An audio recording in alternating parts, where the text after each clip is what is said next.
नमस्कार, मैं हूं आपके साथ अलीम अतहर। अमिताभ चौधरी झारखंड क्रिकेट से जुड़ा वो नाम जिसने लगातार अपने विरोधियों को मात दी और एक बार फिर यह साबित कर दिया कि झारखंड क्रिकेट एसोसिएशन यानी जेएससीए में उनकी बादशाहत आज भी बरकरार है। जिसने भी अमिताभ चौधरी को चुनौती देने की कोशिश की, उन्हें बाहर का रास्ता दिखा दिया गया। तभी तो 2005 से लेकर आज तक जेएससीए में अमिताभ का ही डंका बजता रहा। आखिर क्यों इनकी पहचान जेएससीए के चौधरी के तौर पर होती है, जानिए हमारी इस खास रिपोर्ट के जरिए।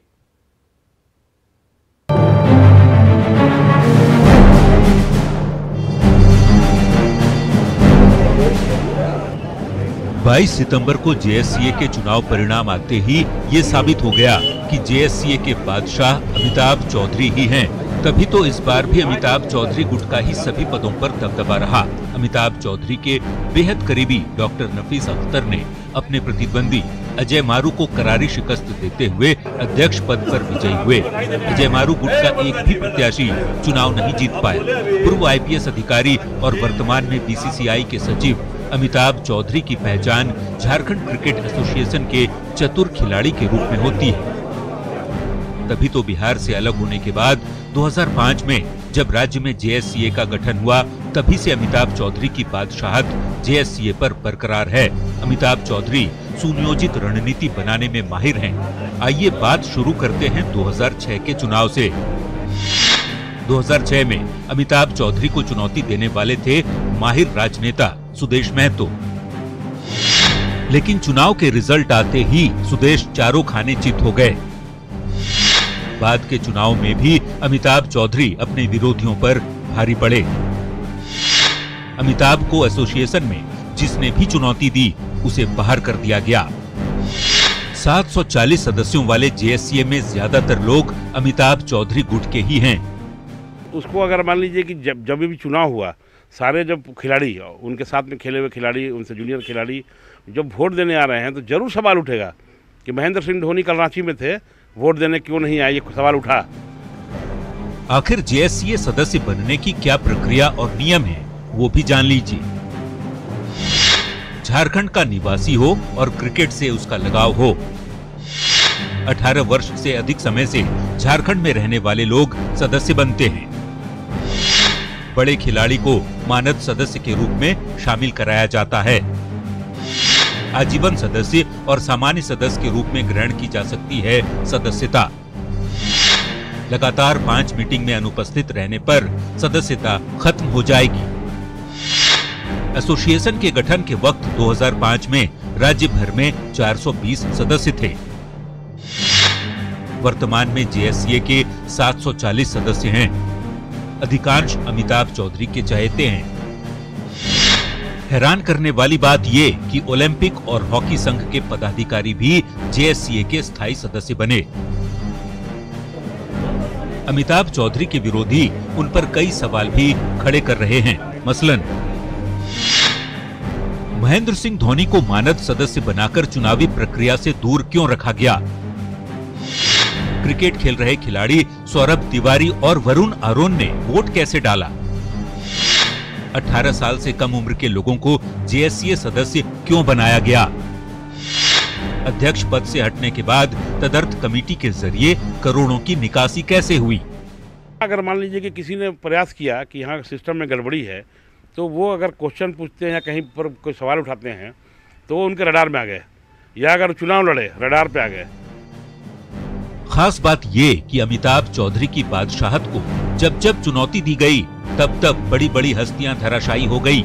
सुदेश महतो, आईपीएस प्रवीण सिंह, सुनील सिंह, अजय मारू के अलावा अमिताभ चौधरी के निशाने पर रहे 300 से ज्यादा सदस्यों को अब तक जेएससीए से बाहर का रास्ता दिखा दिया गया है। इसलिए आज तक मुझे पता नहीं कि किन कारणों से मुझे मेरे नाम को क्यों हटाया गया। ये सिर्फ और सिर्फ अमिताभ चौधरी ही जा सकते।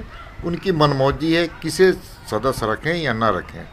देखिए, एक तो उन्होंने जेएससीए को पाने के लिए अपनी नौकरी छोड़ी है और 24 आवर्स जेएससीए में, लेकिन जो एक छत्र राज एक तरह से समझ लीजिए वोटर को धमकाया जाता है। विरोधियों के चक्रव्यूह को भेदकर एक बार फिर जेएससीए पर अपने चहेते को काबिज कराने में सफल रहे अमिताभ चौधरी के अपने जहां उनकी काबिलियत का गुणगान कर रहे हैं, तो वहीं इस बार के चुनाव में शानदार जीत दर्ज करने के बाद अमिताभ चौधरी ने विरोधियों पर जोरदार हमला बोला। ट्रांसपेरेंसी और डेमोक्रेसी चाहते हो, कौन सा डेमोक्रेसी नहीं है यहाँ पे, बताइए मुझे। आदरणीय गृह मंत्री 2006 में चुनाव लड़े थे या नहीं लड़े थे? उसमें अगर डेमोक्रेसी नहीं मानते तो कौन सा डेमोक्रेसी की बात कर रहे हो? आपको सब पता है कि अमिताभ चौधरी ने क्रिकेट के लिए क्या किया है, और आपने इस चुनाव जो लड़े हैं, आप किस बेस पे चुनाव लड़े हैं। क्रिकेट को स्पोर्टिंग स्पिरिट रखनी चाहिए लोगों को, और क्रिकेट का बढ़ावा के लिए ही अमिताभ चौधरी ने इतना जो योगदान अपना दिया है, ये सबको पता है। वैसे अमिताभ चौधरी और जेएससीए की कार्यशैली को लेकर सवाल उठने लगे हैं। देश दुनिया में झारखंड का नाम रोशन करने वाले महेंद्र सिंह धोनी का अपने ही घर में वोटिंग राइट नहीं होने पर सवाल उठना लाजिमी भी है। ऐसे में खास बात ये कि इन सवालों का जवाब देने से आखिरकार जेएससीए के अधिकारी क्यों भाग रहे हैं। लोहरदगा से गौतम, जमशेदपुर से आशीष के साथ रांची से भुवन किशोर झा की रिपोर्ट। तो आईपीएस की नौकरी छोड़ क्रिकेट के मैदान में अपने विरोधियों को क्लीन बोल्ड करने वाले अमिताभ चौधरी ने यह साबित कर दिया कि वे ही जेएससीए के बादशाह हैं। आखिर झारखंड क्रिकेट के चौधरी बनने तक का उनका सफर कैसा रहा, यह भी जान लीजिए। तो आपको बता दें कि 1985 बैच के आईपीएस अधिकारी रह चुके हैं अमिताभ चौधरी। वहीं 1997 से 1999 तक रांची के एसएसपी रहे अमिताभ चौधरी। झारखंड के विशेष सचिव गृह विभाग में और एडीजी रैंक के अधिकारी रहे हैं अमिताभ चौधरी। 2013 में पद पर रहते हुए सरकारी सेवा से उन्होंने इस्तीफा दे दिया था। आईआईटी खड़गपुर से अमिताभ चौधरी ने बीटेक की पढ़ाई की। और हमारे साथ न्यूज 18 झारखंड के संपादक राजेश तोमर जी जुड़े हुए हैं। राजेश तोमर जी, सवाल यही है कि इससे तो इनकार नहीं किया जा सकता कि जेएससीए पर अमिताभ चौधरी की बादशाहत लंबे वक्त से कायम है, लेकिन क्या इस बादशाहत का जेएससीए को फायदा हुआ है? सवाल यह है। देखिए अलीम, अगर आप फायदे की बात करें तो अमिताभ चौधरी का जो क्रिकेट प्रेम है वो किसी से छिपा नहीं है। अगर रांची में एक बड़ा स्टेडियम, इंटरनेशनल स्टेडियम यहाँ पर अगर बन पाया तो उसमें अमिताभ चौधरी का एक बड़ा योगदान है। लेकिन अगर आप पूरे स्टेडियम में देखें तो उन्होंने स्टेडियम का नाम भी खुद के नाम पे रखा है, यानी कि अमिताभ चौधरी स्टेडियम। अब इस बात को लेकर कई लोगों को ऐतराज है कि आखिर ये नाम क्यों रखा गया। इनके जो महत्वाकांक्षा है उससे भी लोग वाकिफ़ हैं। जो उनके विरोधी हैं और खासतौर पर क्रिकेट में प्रेम रखने वाले लोग, वो भी कई सवाल खड़ा करते हैं। अमिताभ चौधरी अगर पूरे भारतवर्ष में आप देखें तो बीसीसीआई के फिलहाल एग्जीक्यूटिव सेक्रेटरी हैं। उनके जो काम करने की शैली है उसे हर आदमी जानता है। लेकिन सबसे जो बड़ा वजह है कि जेएससीए की जो स्थापना हुई थी क्रिकेट के उत्थान के लिए, संरक्षण के लिए किया गया था। उनमें उनका जो योगदान है उसको लेकर भी कई लोगों ने जहां तारीफ की, कई लोगों ने आपत्तियां उठाई हैं। अगर आप आपत्ति की बात करें आप तो धोनी, जो कि एक इंटरनेशनल प्लेयर हैं, कप्तान हैं, लेकिन आज भी वो इसके मानद सदस्य हैं, जबकि दूसरे खिलाड़ी चाहे वो सौरभ तिवारी हो, अरुण बरौन हो, ईशान जग्गी हो, वो तमाम इसके अस्थाई मेंबर हैं। जो अस्थाई सदस्य हैं उनको वोटिंग राइट होता है। जब यहाँ पर चुनाव हुए तो वो तमाम खिलाड़ी यहाँ पहुँचे और उन्होंने वोट कास्ट किया। लेकिन एक बात और भी है, जो खिलाड़ी बताते हैं कि जो अमिताभ चौधरी के पक्ष में वोट नहीं देते या उनके साथ आस्था नहीं रखते, उनको बाहर का रास्ता दिखा दिया जाता है अलीम, या फिर उस सीजन में उनको क्रिकेट खेलने का मौका नहीं मिल पाता। ये भी आरोप उन पर लगता रहा है। अगर आप धोनी की अगर भूमिका को देखें, धोनी अगर इस क्रिकेट के पूरे जो झारखंड जेएससीए है, अगर उसमें वो अस्थायी सदस्य बनाए जाते हैं तो उनको इग्नोर करना इतना आसान नहीं होगा और वो कहीं ना कहीं अमिताभ चौधरी के लिए चुनौती होंगे। तो उन्होंने बड़ा सम्मान के साथ कहा कि धोनी बड़े खिलाड़ी हैं, उनके वो मानद सदस्य हैं और वो उन्होंने उनको एक सम्मान दिया है। अब इस सम्मान के मतलब लोग अलग अलग तरीके से निकाल रहे हैं, लेकिन जेएससीए की अगर पूरे कार्यप्रणाली को आप देखें, अमिताभ चौधरी जिनको चाहते हैं वही इसके सेक्रेटरी, वही इसके अध्यक्ष या दूसरे सदस्य बन पाते हैं। जेएससीए पर पूरी तरह से उनके ही सदस्यों का कब्जा होता है। एक बार सुदेश महतो ने इनको चुनौती देने की कोशिश की, लेकिन बाद में वो जेएससीए के सदस्य भी नहीं बन पाए। दीपक प्रकाश, जो कि काफ़ी कद्दावर नेता माने जाते हैं, वो भी जेएससीए से बाहर निकाल दिए गए। अगर आप अजय मारू की बात करें, राज्यसभा सांसद थे, काफ़ी उनके पैठ है, वो भी टिक नहीं पाए। तो आप समझ सकते हैं कि जेएससीए में जो बिग चक्रव्यूह बनाया गया है, अमिताभ चौधरी ने जिस तरह से सदस्यों की संख्या बनाई है, उसको भी अगर आप पूरे डिटेलिंग के साथ देखें, यानी कि राजेश जी, महेंद्र सिंह धोनी को अस्थाई सदस्य इसलिए नहीं बनाया जाता कि उनका कोई कंपटीटर आ जाएगा, एक बड़ा चेहरा आ जाएगा जिसको नकारना या फिर जिससे मुकाबला कर पाना अमिताभ चौधरी के लिए मुश्किल होगा।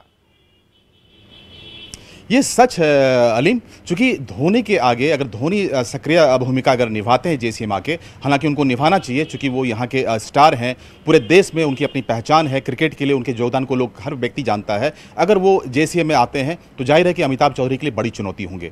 अब चुनौती होंगे तो अमिताभ चौधरी कतई नहीं चाहेंगे कि धोनी इसके अस्थायी सदस्य हों, चूँकि जैसे ही वो अस्थायी सदस्य होंगे उनके पास वोटिंग राइट होगा, फिर जेसीएम में उनकी अपनी एक कहीं ना कहीं जो लॉबी बनने की संभावना है उससे आप इनकार नहीं कर सकते। जिस दिन चुनाव हो रहा था उस दिन भी धोनी इसी शहर में थे, लेकिन पूरे चुनावी प्रक्रिया से वो बाहर रहे चूंकि मानद सदस्य थे। देखिए अलीम, अगर आप 2004 से लेकर अब तक की अगर पूरी कहानी को आप देखें, जो सदस्य बनाए गए थे जब पहला चुनाव हुआ था 2005 में 2006 में, तब जिला से 21 के कोटे फिक्स किए गए थे, जिसके तहत अगर आप 23 जिला को मिलाएं, जमशेदपुर को आप छोड़ दें तो 420 सदस्य बनाए गए थे। और जब चुनाव हुआ तो ज़्यादातर सदस्य वो थे जो उपकृत थे, यानी कि जब वोटिंग शुरू हुई तो वो तमाम लोग अमिताभ चौधरी के पक्ष में वोट डाले। चलिए, यानी कि जो अमिताभ चौधरी के पक्ष में रहते हैं वो ही इसका हिस्सा रह सकते हैं। बहुत बहुत शुक्रिया आपका तमाम बातचीत के लिए, तमाम जानकारी देने के लिए।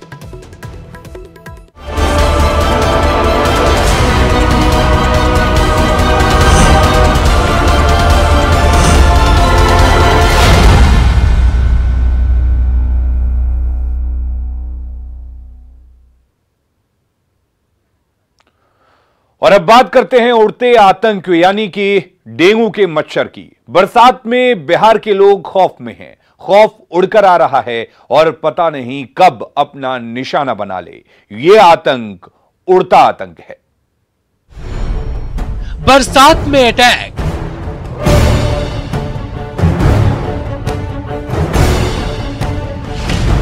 शहर शहर खौफ,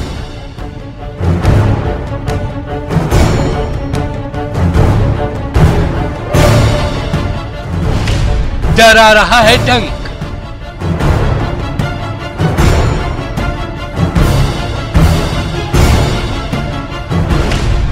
उड़ता आतंक।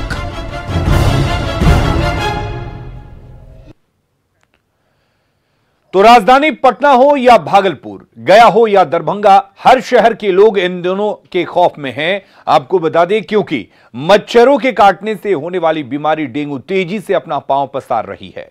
राजधानी पटना के पीएमसीएच में ही डेंगू के करीब 300 मरीज भर्ती हो चुके हैं। भागलपुर की बात करें तो यहां भी आंकड़ा 100 के पार हो चुका है। यह बीमारी उन शहरों में तेजी से फैल रही है जो स्मार्ट सिटी की सूची में शामिल हैं। अब अंदाजा लगाइए उन शहरों का क्या हाल होगा जो स्मार्ट सिटी की सूची में शामिल नहीं है।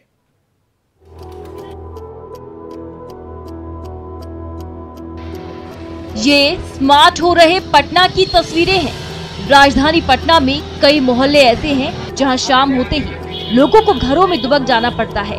खिड़की दरवाजे ऐसे बंद कर लिए जाते हैं जैसे आतंकवादी हमला होने वाला हो। अपने डंक से मच्छरों ने कुछ इसी तरह का डर राजधानी पटना में फैला रखा है। समस्या ही पानी है, नाला है, लोग को चलने में दिक्कत, कितना लोग मरे हैं डेंगू से, वर्षा टाइफाइड हो गया, निमोनिया, सारे बीमारी फैला हुआ है। यहाँ इतना मच्छर है, डेंगू से आगे साल इतना लोग मरे हैं डेंगू से। उसके बाद 3 साल से हम लोग भोग रहे हैं। पीएमसीएच में पिछले 1 साल में 300 से ज्यादा डेंगू के मरीज पहुंच चुके हैं। अभी के ये हालात हैं कि पीएमसीएच का डेंगू वार्ड फुल है। फिलहाल 28 मरीज हैं। पूरे वर्ष में हमको लगता है 300 से ज्यादा मरीज हमारे यहाँ पॉजिटिव आ चुके हैं, इलाज हो रहा है। पटना नगर निगम फॉगिंग के दावे तो करता है, लेकिन डेंगू के बढ़ते मरीजों की संख्या नगर निगम के तमाम दावों की पोल खोल रही है। पीएमसीएच में व्यवस्थाएं मुकम्मल की गई है, लेकिन जो नगर निगम है उसको और ज़्यादा ध्यान देने की ज़रूरत है।